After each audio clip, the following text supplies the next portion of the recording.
हिंदी पाठशाला में आप सभी विद्यार्थियों का बहुत बहुत स्वागत है। यदि आप हमारे चैनल पर नए हैं तो चैनल को सब्सक्राइब कर लें, बेल आइकन को प्रेस कर लें ताकि जो भी वीडियो अपलोड करूं उसका नोटिफिकेशन सबसे पहले आपको मिलता रहे।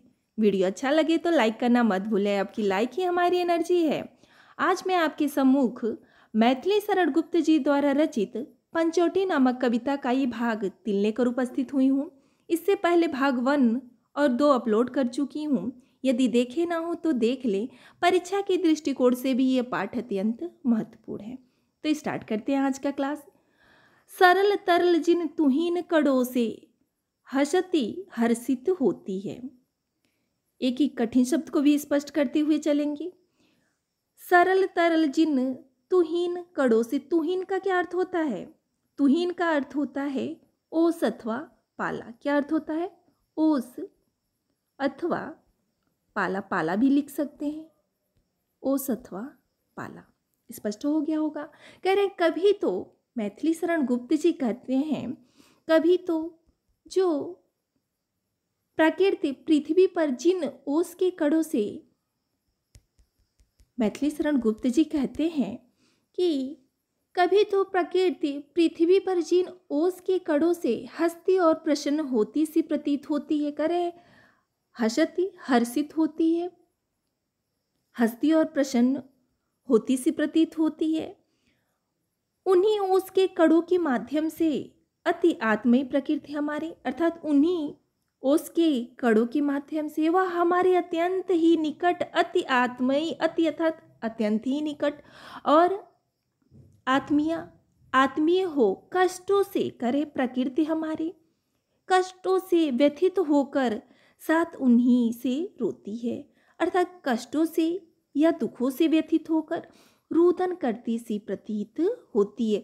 उन्हीं सी रोती, अर्थात रुदन, रोने का क्या अर्थ होता है? रुदन के समान या रुदन करती सी प्रतीत होती है।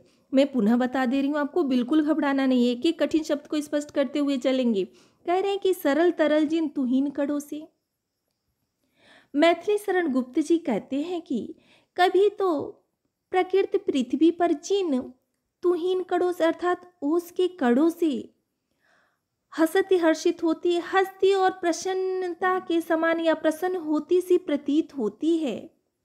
उन्हीं ओस के कड़ों के माध्यम से, उन्हीं तुहीन कड़ों से, अर्थात उन्हीं ओस के कड़ों के माध्यम से अति, अर्थात वह हमारे अत्यंत ही निकट, आत्मीय, अर्थात आत्मीय हो कष्टों से, आत्मीय प्रकृति हमारे आत्मीय हो कष्टों से क्या होती है? व्यथित करती हुई साथ उन्हीं से रोती है, साथ उन्हीं से रोती है, अर्थात रुदन। रोती का क्या अर्थ होता है? रोती शब्द दिया, रोती का अर्थ होता है रुदन या रोना। लिखते हुए चलिए, क्या अर्थ होता है? रुदन। रोती का क्या अर्थ होता है? रुदन। रुदनी नहीं होगा, रुदन होगा। रुदन शब्द क्या है?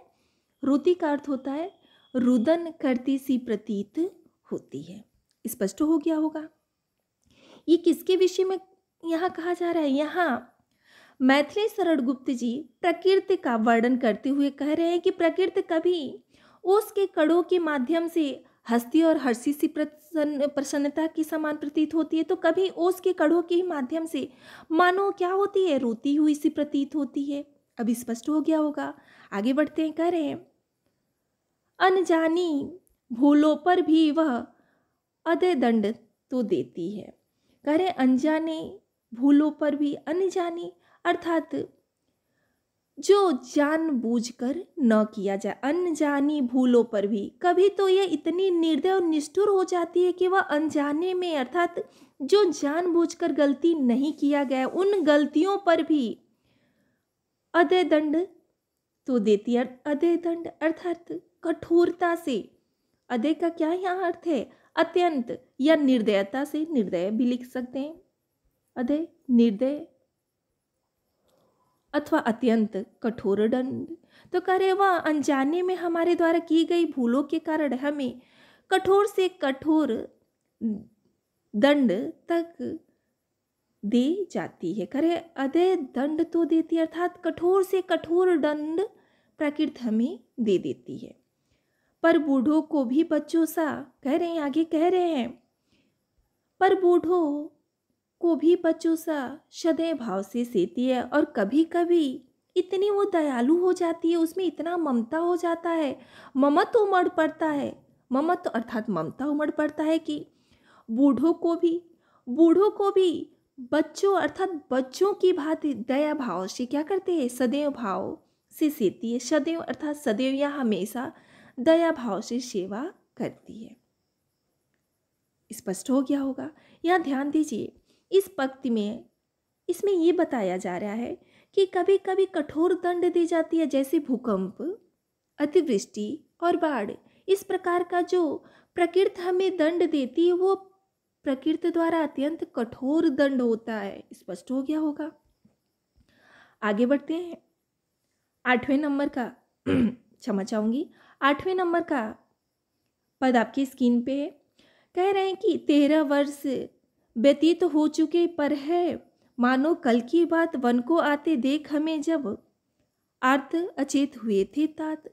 13 वर्ष। आगे मैथिली शरण गुप्त जी कह रहे हैं कि वनवास के समय यद्यप 13 वर्ष व्यतीत हो चुके हैं, करे 13 वर्ष व्यतीत हो चुके हैं।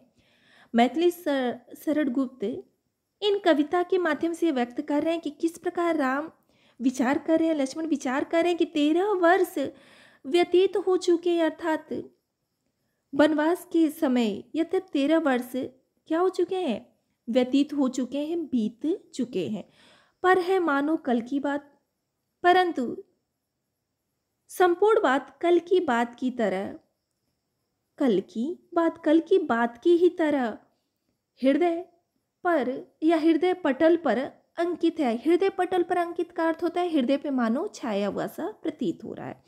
वन को आते देख हमें जब हम घर से वन के लिए निकल रहे थे या आ रहे थे, आर्त अचेत हुए थे तात। जबकि पिताजी हमको वन में आते देखे दुख से क्या हो गए, अचेत हो गए। आर्त का अर्थ होता है, आर्त का क्या अर्थ होता है, आर्त का अर्थ होता है, मैं यहाँ लिख दे रही हूँ, आर्त का अर्थ होता है दुख। क्या अर्थ होता है, दुख। अर्थ का अर्थ होता है दुख। दुख अचेत हुए थे तात, दुख से क्या हो गए थे। तात का अर्थ होता है पिता। पिता दुख से अचेत हो गए थे। अचेत का अर्थ होते जिसमें चेतना शेष न रह जाए, अर्थात पिताजी हमको वन में आते देखकर मानो क्या हो गए थे, अचेत हो गए, चेतना रहित हो गए थे। अब वह समय निकट ही है जब अवधि पूर्ण होगी वन की। आगे कह रहे हैं वनवास की अवधि की समाप्ति निकट है, अब वह समय निकट ही है जब अवधि पूर्ण होगी वन की, अर्थात वनवास की अवधि की अब समाप्ति क्या है, निकट है। अब वन से घर जाने का समय आ गया है, किंतु प्राप्ति होगी। आगे कह रहे हैं कि किंतु प्राप्ति होगी इस जन की, इससे बढ़कर किस धन की। आगे कह रहे हैं कि परंतु मुझे इसे वनवास से बढ़कर और किस धन की प्राप्ति हो सकती, किंतु प्राप्ति होगी इस जन की, अर्थात स्वयं के बारे में, जन स्वयं के बारे में यहाँ संबोधन हुआ है।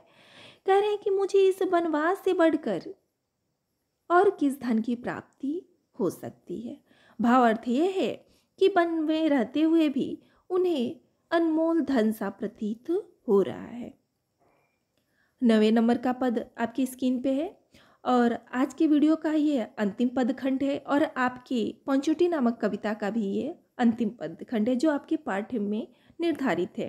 करें और आर्य को राज्य भार तो वे प्रजार्थी धारेंगे, करें और आर्य को राज्य भार तो। कवि मैथिली शरण गुप्त जी कह रहे हैं कि आर्य राम को इससे अधिक सुख और क्या हो सकता है, और आर्य को राज्य भार तो वे प्रजार्थी धारेंगे। आर्य राम को इससे अधिक सुख और क्या हो सकता है कि कह रहे हैं कि प्रजार्थी धारेंगे। प्रजार्थ का क्या अर्थ है, प्रजा के लिए, प्रजार्थ अर्थात लिख दे रही हूं मैं। प्रजार्थ का क्या अर्थ होता है, प्रजा, हाँ जी प्रजा होता है, लिखते हुए चलिए, प्रजा के लिए, प्रजार्थ अर्थात प्रजा के लिए। स्पष्ट हो गया होगा। तो कह रहे हैं कि आर्य राम को इससे अधिक सुख और क्या हो सकता, और आर्य को राज्यभार तो वे प्रजार्थी धारेंगे। अर्थात श्री राम को इससे अधिक सुख और क्या हो सकता है। रामचंद्र सिंहासन पर बैठकर प्रजा के सुख के लिए राज्य करेंगे। राज्यभार तो वे प्रजार्थी धारेंगे। अर्थात राज्यभार का कार्य प्रजार्थी प्रजा के कल्याण के लिए ही क्या करेंगे, धारण करेंगे। स्पष्ट हो गया। व्यस्त रहेंगे हम सबको भी मानो विवश बिसारेंगे। व्यस्त रहेंगे, आगे कह रहे हैं कि उस कार्य में व्यस्त होकर, उस कार्य में करें व्यस्त रहेंगे हम सबको भी, उस कार्य में व्यस्त होकर हमको भी क्या कर देंगे, भुला देंगे। व्यस्त रहेंगे हम सबको भी मानो विवश बिसारेंगे। अर्थात उस कार्य में व्यस्त होकर, किसके, प्रजा कल्याण के कार्य में व्यस्त होकर हम सबको भी, अर्थात हम सबको भी क्या कर देंगे, बिसारने का अर्थ होता है भूला देंगे या भूल जाएंगे। तो उस कार्य में व्यस्त होकर हमको भी भूला देने को विवश हो जाएंगे। विवश, विवश का अर्थ लाचार होता है या विवश होता है। अर्थात प्रजा कल्याण के हित में लग जाने के कारण वो मानो हमको भी भुला देने को विवश हो जाएंगे। स्पष्ट हो गया होगा। अब अंतिम छोर की तरफ हम बढ़ रहे हैं, बहुत आराम से चलेंगे। कह रहे हैं कि कर विचार लोकोपकार का, हमें न इससे होगा शोक। कर विचार, आगे कह रहे हैं कि लोकोपकार अर्थात प्रजा के कल्याण के लिए, परंतु संसार की भलाई के, लोकोपकार संसार की भलाई के विचार से हमको इसमें तनिक भी दुख नहीं हो। हमें न इससे होगा शोक। शोक का अर्थ यहाँ दुख से है। शोक का अर्थ किससे होता है, दुख से ही तो होता है। कह रहे परंतु संसार की भलाई के विचार से हमको इसमें तनिक भी दुख नहीं होगा। पर अपना हित अपना नहीं क्या, पर अपना हित अपना नहीं क्या।